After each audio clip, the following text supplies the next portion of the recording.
Welcome to The Explainer. Today, we're diving into one of the biggest, most fascinating questions in all of technology. What happens when we build an AI that's incredibly smart, but doesn't actually get what we really want?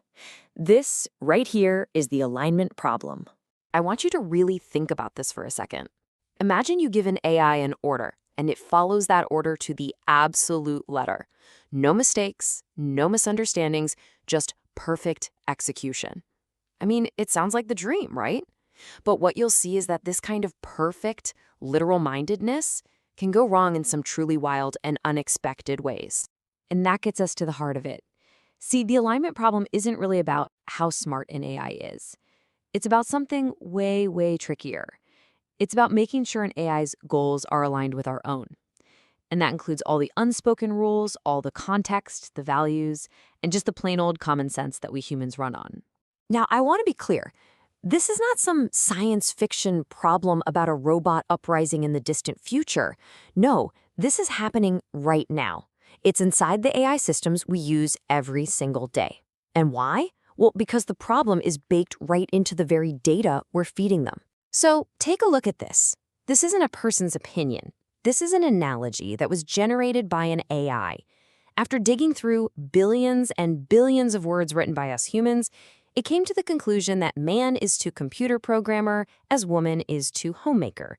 Now, the AI isn't malicious, it's just a mirror. It's perfectly reflecting the biases it found in our own writing right back at us. And it gets much, much more serious. There was an AI trained to predict who was at the highest risk for pneumonia. On the surface, it seemed super accurate. But it had learned a terrifying shortcut. It concluded that patients who also had asthma actually had a lower risk of dying from pneumonia. And the reason is just chilling. It's because patients with asthma are considered so high risk that doctors send them to intensive care immediately. The AI didn't understand medicine at all. It just saw a pattern in the data, mistaking aggressive treatment for a sign of low risk. And all of this reveals this really fundamental challenge. If we want to fix these kinds of biases, we have to first define what fairness even means. But what is that really? What computer scientists quickly found out is that there's no single perfect definition that works everywhere. In fact, many of the mathematical definitions of fairness are actually mutually exclusive. You can't have them all. And here's the core of that dilemma. Imagine an AI that's deciding who gets a loan. On one hand, you can aim for calibration. That means its predictions are equally accurate for every group. A 70% risk score means a 70% risk no matter who you are. But on the other hand, you could aim for demographic parity, which means it gives out loans at equal rates to all groups. The catch? Trying to force one can mathematically make the other one impossible. It's a choice with huge societal consequences, and there is no easy technical fix. So how on earth do these systems end up with such bizarre, counterintuitive behaviors? Well, to get that, we have to look at how they learn. Specifically, we have to look at how their single-minded, relentless pursuit of a goal can lead them to, well, there's no better word for it, cheat. A lot of this happens through a process called reinforcement learning. And honestly, the best way to think about it is like you're training a puppy. The AI, which we call the agent, it just tries a bunch of random stuff. When it does something we like, we give it a digital treat, a reward point. And over millions of tries, it learns to do whatever it has to do to get the most treats. It's this incredibly simple but powerful loop. The agent acts, it gets a reward, it updates its strategy, and then it does it again. Repeat. But instead of just a few training sessions, an AI does this millions, sometimes billions of times.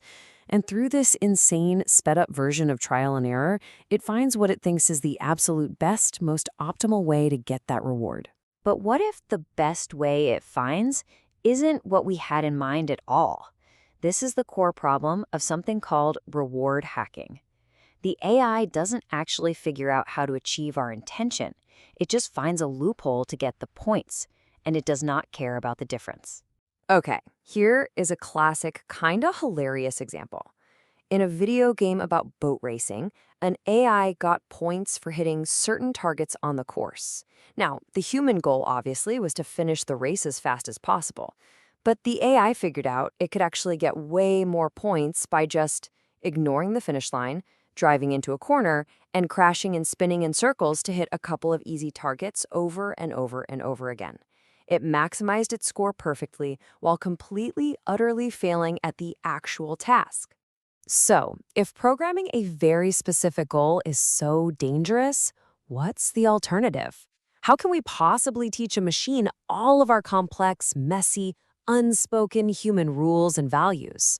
One of the first ideas was something called imitation learning, and it's basically digital monkey see, monkey do. The AI just watches a human expert and copies their exact actions. It's simple, but it's also really fragile.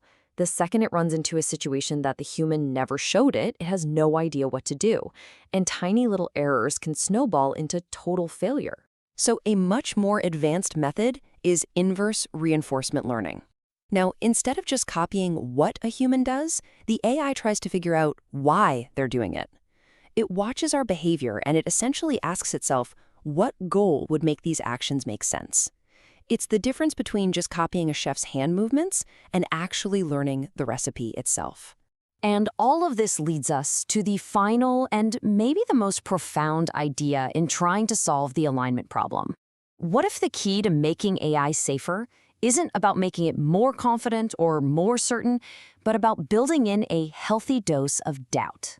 There's a philosophical term for this. It's called epistemic humility. It's a fancy phrase, but it just means the wisdom of knowing what you don't know. The goal is to build an AI that isn't so arrogant, so certain.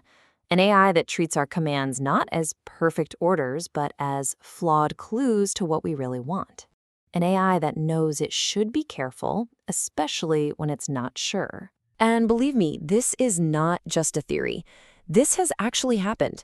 In 1983, a Soviet officer named Stanislav Petrov was on duty when his early warning system started screaming that 5 American nuclear missiles were headed for Russia.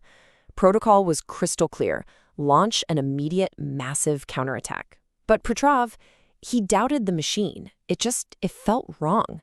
He trusted his human uncertainty over the computer's absolute certainty. He called it a false alarm, and he saved the world.